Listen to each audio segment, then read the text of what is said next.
Hello, good afternoon guys.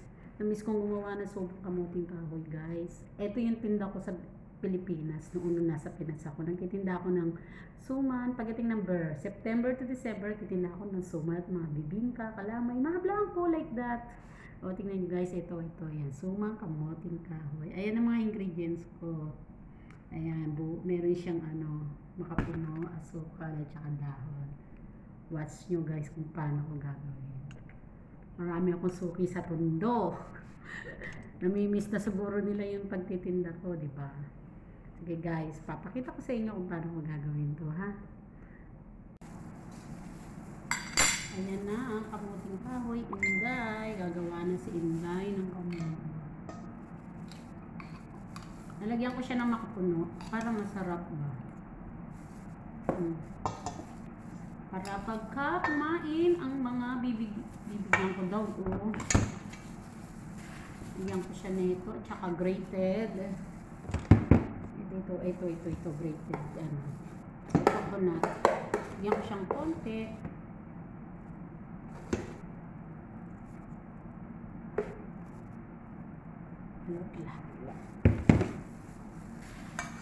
Ano yung kamay? At asukal pala. Asukal siguro konti lang lalagay ko. Kasi baka masyado siyang matamis.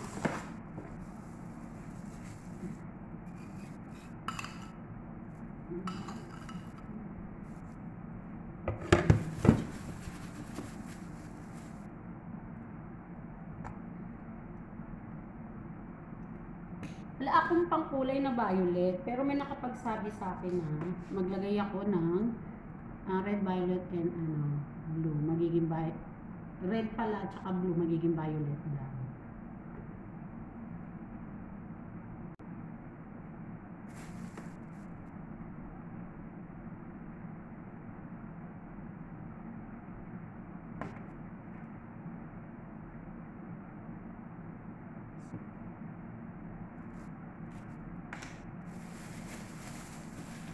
Haluin ko lang, ha? Ayan na. Suman. Ang suman na paborito ng taga-Tondo. Haluin ko lang siya.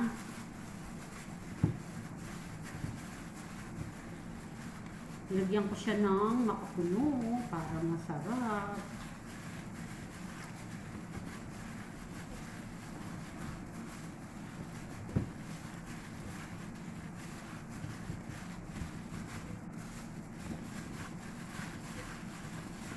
Kulang siya guys, kulang sa color violet.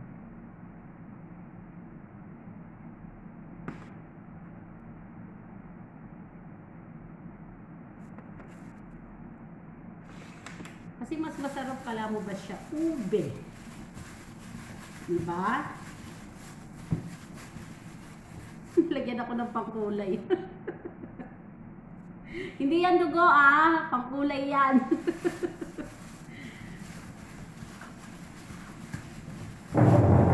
Hirap maghalo. Para akong naalala ko yung nagtitinda ako nito, dami-dami, 2 kalderong malalaki.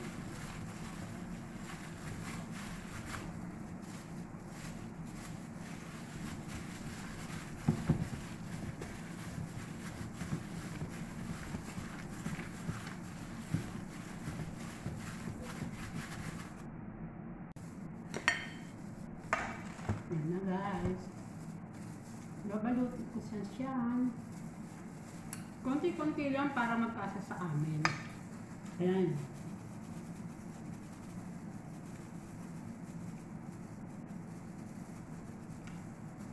Bibilutin ko na guys. Ayan. Ito ang pagbalot sa suman.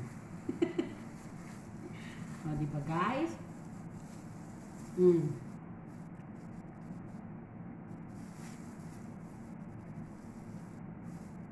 Ayan na guys, o yan, suman, kamuting kahoy.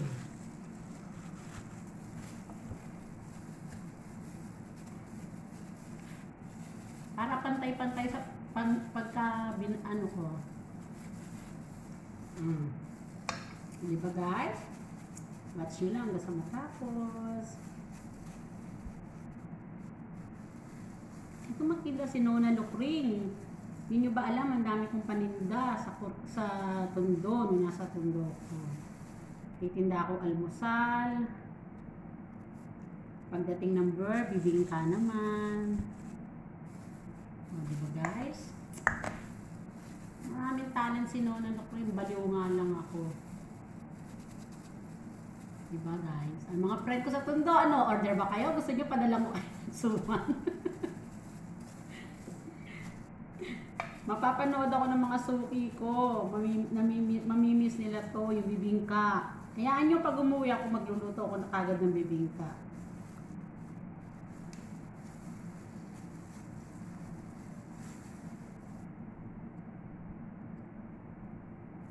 O, diba? Pantay-pantay. Kahit sige nyo, pantay-pantay yan. Tamang lang, pamigay lang ha. Okay, tatapusin ko na.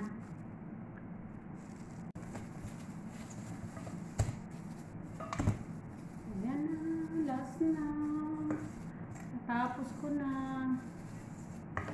O, yung bibigyan ko ha, baka akala nyo madami. Ayan ha, isa-isa lang kayo, isa-isang tikim. Tikim-tikim lang. Oh, nana, kalas na.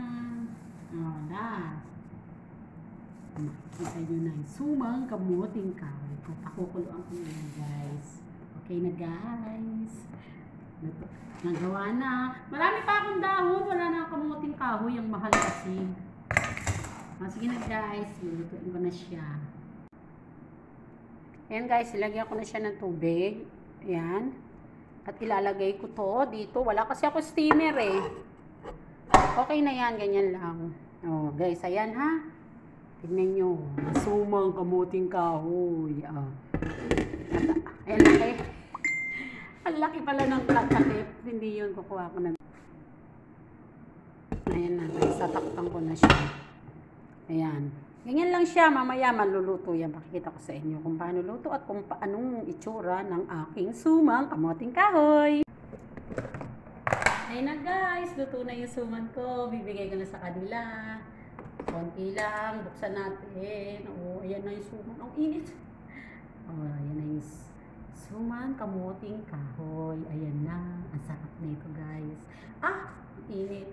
Subscribe, like, and share my channel. Don't forget to watch Nona Lukring, ang inyong lingkod. Bye-bye! Suman kamuting kahoy yung ginawa ko. Ayan ang tinda ko sa Pilipinas. Bye-bye! Bye!